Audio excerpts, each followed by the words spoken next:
It's been a little while since I made my video reviewing this router plane. If you check the description, or you have checked the description, I said that I was going to make a video for these handles, and it's been a long time coming, but I finally finished them, although there is a part in the middle that I did not get to, that somehow I lost the footage. So today I'm going to show you how you can take these plastic handles, and I'm going to take some red heart and spalted hackleberry and make these really beautiful handles. Okay, the first thing that I'm going to do is I'm going to take off one of these handles.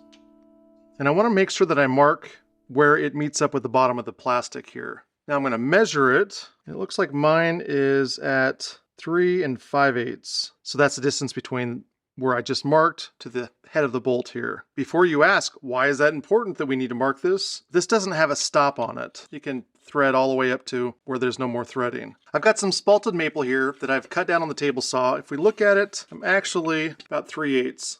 So now I'm going to go ahead and cut this out, but I want to leave a little bit on the end. That way I can glue something over the top so I'm not looking at the head of the bolt. My overall length is about 4 inches. So I'm going to go 4 1/4 inches.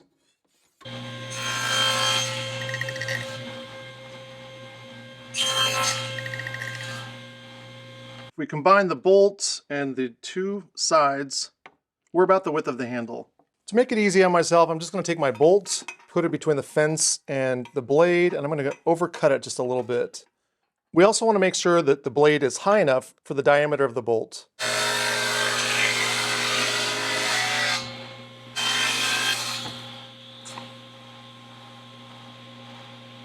I've lost the footage where I glue these parts together, but really, I used a bolt between the 4 parts and glued it up. That's it. Okay, now that this is dried, you can see that it fits in here, our bolts. We don't go all the way to the end.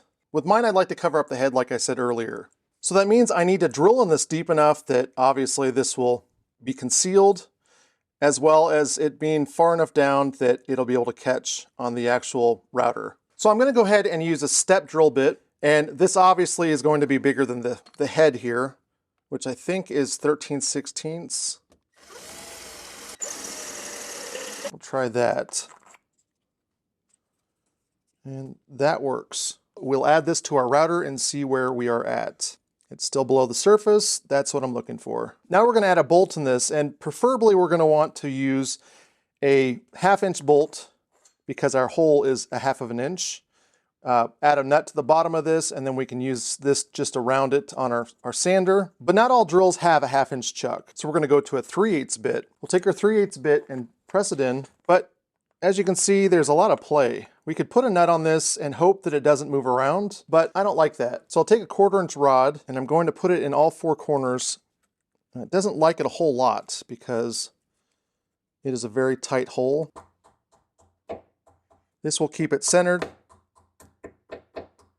You look at it, you can see that it's centered. We'll just tighten this down enough that it's not going to move around. And that's pretty smooth. So I think I found the center.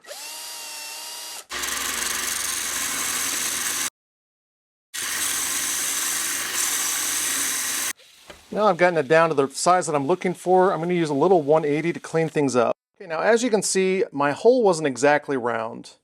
And I really don't want to see the top of my bolt here.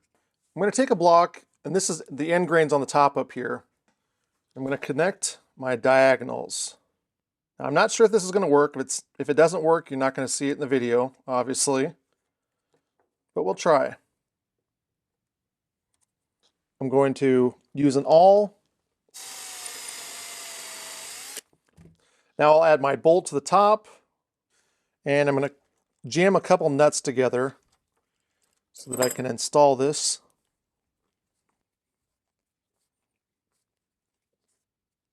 And it looks like I got it pretty straight. I'm going to measure the top of the hole here with my caliper. We'll see what we're looking at. It looks like it's about 30 seconds, so about 7/8. So I'm going to set this at 7/8, and I'll lock it in place. I'm going to go ahead and chuck this up on my drill. And now, like before, I'm going to sand this down so that I can hopefully get a plug on this.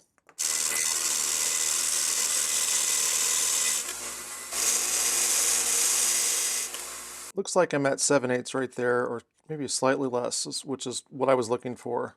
Go ahead and try it on the end, and yep, that's perfect. I'll go a little bit above.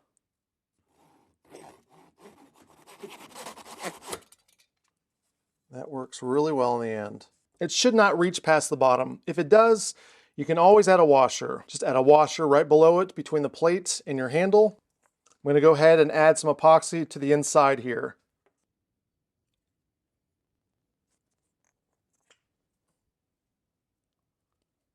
I'm going to push down as far as I can. Make that pop out. Again, it's really important to make sure that the bolts are pushed all the way in. We'll come back when these are cured now.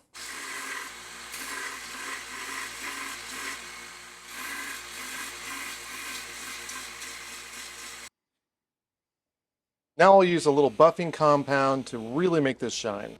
If anyone ever tells you that you can't make handles unless you have a lathe, show them this video because these are really beautiful. I think that they turned out really nice. The look of spalted hackberry with the red heart is just beautiful. I'm going to use a couple washers because I think I'm a little too long with these bolts. And there we go. That's a lot of fun and it personalizes it. And honestly, it makes me want to take care of my tools a little bit better. So tell me in the comments what you think. Is this something you're interested in making? Thank you so much for watching.